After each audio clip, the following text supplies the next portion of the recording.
Pessoal, como eu falei para vocês, hoje eu vou falar sobre hérnia de disco. Primeiramente eu vou explicar o que é o disco intervertebral, o que são as vértebras e logo após isso eu vou explicar o que leva a ter hérnia de disco, a causa da hérnia de disco, quais são os sintomas e assim sucessivamente, exercícios que podem ou não ser realizados com a hérnia de disco, certo? Então, vamos lá!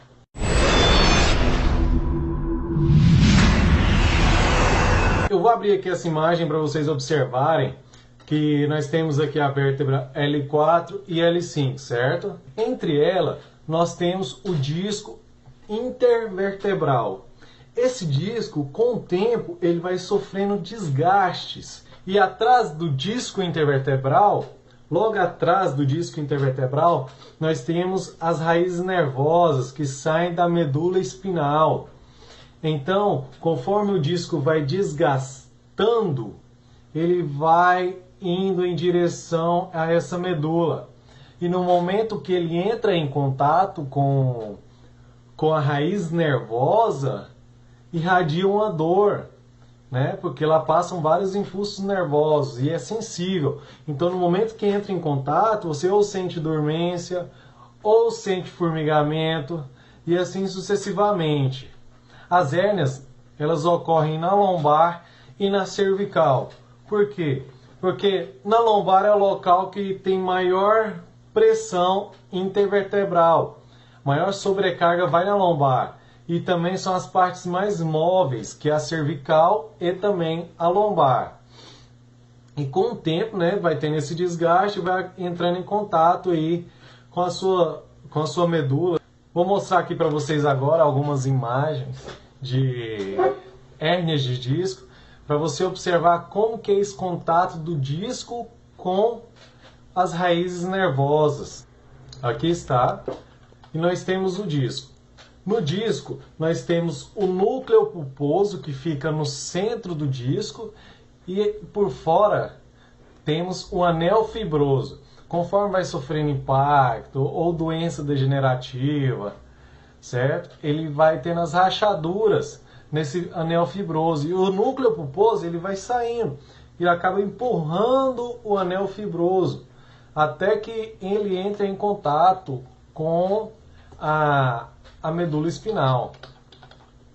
E se vocês observarem, nós temos 4 tipos de hérnia de disco. A de degeneração, que é o grau 1, a protusa, que normalmente fala como protusão discal, que é um nível antes da hérnia discal, né? Que normalmente a gente classifica como hérnia discal e protusão discal, que é mais leve, não precisa de cirurgia ou algo do tipo.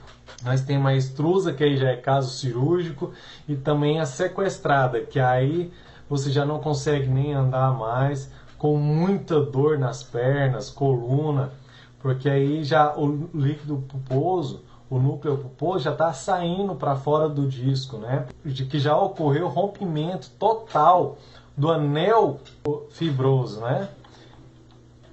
Então, vamos lá. Quais são os sintomas da hérnia? Normalmente me perguntam isso. Na hérnia lombar, normalmente de forma aguda você vai sentir dor, certo? Na perna, quadril, nádegas, dormência em outras partes, dor ou dormência na parte posterior da panturrilha ou na planta do pé. E você também pode sentir formigamento, como eu já falei, dormência, ardência e dores também na parte interna da perna, ok? Agora, quando você tem hérnia de disco na cervical, você sente dor profunda nos membros superiores, na parte de cima do tronco, como, por exemplo, dor profunda próximo à escápula ou sobre ela, dor também que radia pelo braço, dedos, antebraço, e também pode apresentar também dormência nos ombros, antebraço, cotovelo. Esses são alguns dos sintomas, certo? O que causa? Quais são as causas da hérnia de disco? As causas da hérnia de disco são várias, como por exemplo, traumas direto ou de repetição.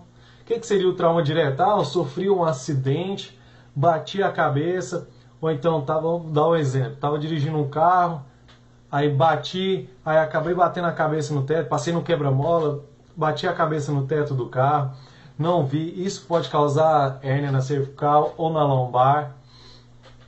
O fumo, idade avançada, que também é o motivo das lesões degenerativas, talvez não teve impacto ou não foi trauma direto ou por repetição, mas talvez por doença degenerativa. O disco, né, conforme a idade vai avançando, o disco intervertebral ele vai desgastando. O sedentarismo também é uma grande influência, certo? E querendo ou não, quando estamos sedentários, parados, a tendência é perder a postura corporal correta, né? Perder aquela postura alinhada.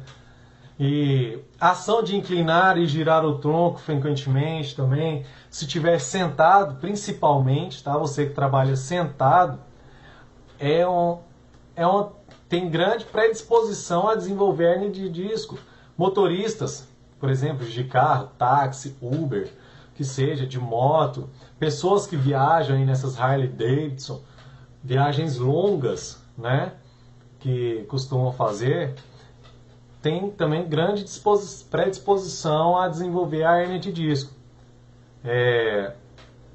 Movimentos repetitivos em casa ou no trabalho, lavar a casa, por exemplo, com rodo, com cabo pequeno. Procurem sempre vassoura, rodo, cabos maiores, para evitar má postura, certo?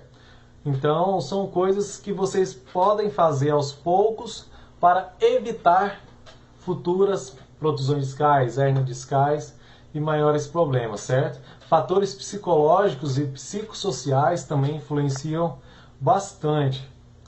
Quem tem hérnia de disco pode fazer musculação? Claro que pode, não só pode, como deve fazer musculação. Por quê?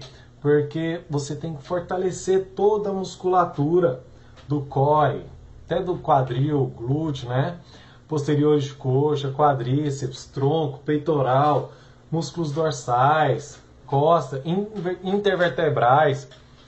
Então, o que acontece? Se você não faz musculação e tem um serviço, como, vou dar um exemplo, como motorista, você não tem um abdômen fortalecido, não tem uma lombar fortalecida, um músculo intervertebral fortalecido, a toda sobrecarga vai para a sua coluna. Você não tem nenhuma musculatura para auxiliar e evitar essa sobrecarga no seu disco.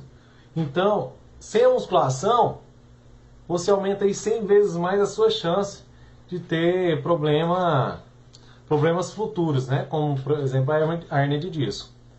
Posso fazer agachamento? Isso é uma pergunta que me fazem frequentemente. Você pode sim. Você não vai deixar de sentar no sofá, você não vai deixar de sentar numa cama, você não vai deixar de ir no trono, por exemplo, né? Entre aspas. Você deve sim fazer o agachamento. Claro que o agachamento com os seus detalhes, certo? Não com sobrecarga axial, ou seja, com barra nas costas. Se você não tiver ainda mais um core, que é a musculatura do centro, né? A musculatura central do corpo, que é abdômen, oblíquo, musculatura intervertebral, glúteo.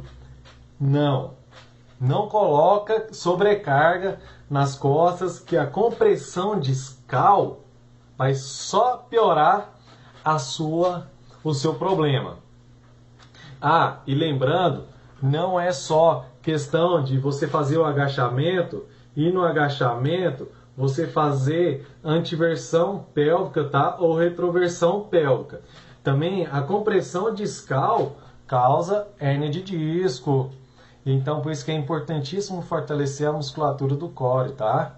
Cuidado com a amplitude. Então, por isso que é sempre bom o profissional analisar o seu agachamento antes de você fazer. Mas então eu não vou pôr sobrecarga, como que eu vou fazer o agachamento? Cara, faz o agachamento no TRX, faz um agachamento, porque TRX você vai ter auxílio dos braços ainda, tá? Se você está iniciando, se você já tem o tempo aí, você pode fazer agachamento sem a barra nas costas. E lembre sempre, fazer agachamento sem dor articular. Você deve sentir dor muscular. Dor articular é prejudicial, tá? Então tome bastante cuidado. Começou a sentir dor, fala com o seu professor para ele analisar e ver o que está acontecendo.